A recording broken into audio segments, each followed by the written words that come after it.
გენერალ სიმუსი რო ყავს ერთი. ვინ არის ეს გენერალ სიმუსი? დიახ, ბატონი მდინარეძის გულის. ის მუშტი ვერ აპატია ვერ გენერალმა სიმუსმა და ვერ ქართულმა ოცნებამ.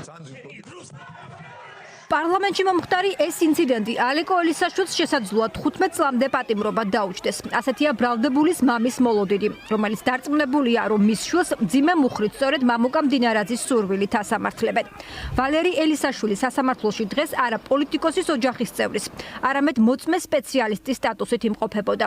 ის ყოფილი მეხანძრეა, თუმცა დაკითხვის შემდეგ მედიასთან გაკეთებული საჯარო განცხადებების ძირითადი ნაწილი ტერორიზმის მუხლით მიმდინარე ამ საქმის პოლიტიკურ მოტივებზე ლაპარაკს დაუთმო. ვერ მოითმინა, ყველა ადამიანი ინკუბატორის წილები არა ვართ. ზოგი ითმენ, ზოგი ვერ ითმენ და გამოხატა პროტესტი. რაღა მაინდა-მაინც სასამართლოს შენობაში მოუვიდა. თუ თვითონ იყო კიდე მეეჭვმეპარება. თუ თვითონ იყო და სხვა არა სხვა. პროტესტი გამოხატა რომ როგორ შეიძლება ქალების თმებით რევა. შემატყება სასამართლოს შემლა დაიცვა ხალხი გაასამართლოს სამართლიანი სასამართლო რეების ხდებოდა იქ. მანდატურები იყვნენ თუ ვინც იყვნენ. 1992-ში იყო 14 წლის ალეკო. და 15 წლის უკან გავიგე მე აფხაზეთის პირველ ომში მიდიოდა და მილიციამ დააკავა, მაშინ მილიცია იყო. რკინიგზის სადგურზე და მოიყვანეს სახში 14 წლის ბავშვი გარბოდა აფხაზეთში. ალეკო ელისაშვილს რო უყვარს თავის ქვეყანა. ჯერ თავისი ოჯახი უყვარს, რა თქმა უნდა.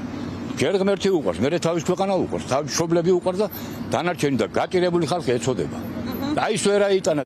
ელისაშვილის საქმეზე დღეს მტკიცებულებების გამოკვლევის ეტაპი დასრულდა. რაც იმას ნიშნავს, რომ საქმე სრულდება და უახლეს რამდენიმე სხდომაში მოსამართლე გიორგი გელაშვილი განაჩენს გამოაცხადებს.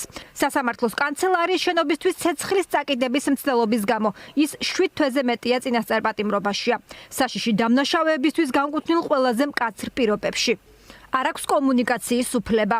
ამის შესაძლებლობა მას უკვე აღარც სასამართლოს სხდომებზე ეძლევა, რადგან მოსამართლემ ის განხილვებიდან გააძევა.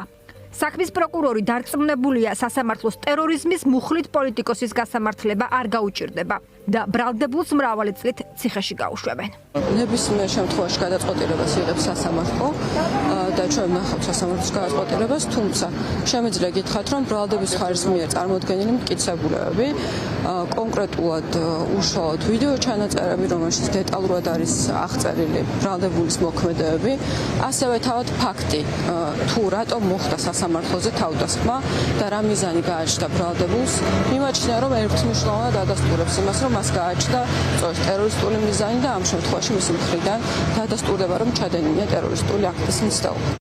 პოლიტიკოსი სასამართლოს კანცელარიის შენობაში მომხდარს არც უარყოფს, თუმცა მას საპროტესტო აქტს უწოდებს.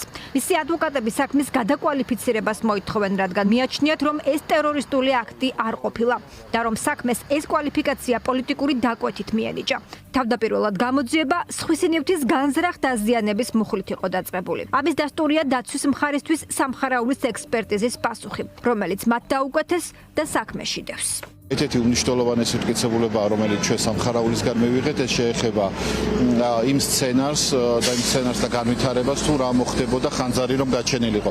ჩვენ ვიცით, რომ პროკურატურა გვედავება და ამბობს, რომ ხანძრის გაჩენის შემთხვევაში გამოიწვევდა სასამართლოს განადგურებას და დესტაბილიზაციას, თუმცა სამხარაულის ექსპერტი და ექსპერტიზა ამბობს, რომ ეს არის ჰიპოთეტური და შეუძლებელია იმის დადგენა, რა ზიანს გამოიწვევდა კონკრეტულად ის ხანძარი, რაზეც იყო კითხვები დასმული. ანუ ტერაქტის შედეგების გამოწვევა შეეძლო თუ არა, შეეძლო თუ არა თბილისის საქალაქო სასამართლოს შენობის იმგვარად დაზიანება, რომ სასამართლოს ფუნქციონირება შეფერხებულიყო ან შეწყვეტილიყო. ექსპერტიზის პასუხის მიხედვით საექსპერტო კვლევებით მსგავსი დასკვნის გაკეთება არის შეუძლებელი, რაც ბრალდების მხარემ გახადა უდაოდ და ეს მიანიშნებს იმაზე, რომ ჰიპოთეტური მსჯელობა, რომელიც დაუსაბუთებელია როგორც ექსპერტიზის დასკვნებით, ასევე მოწმეთა ჩვენებებით, წარმოადგენს ალეკო ელისაშვილის ბრალდება.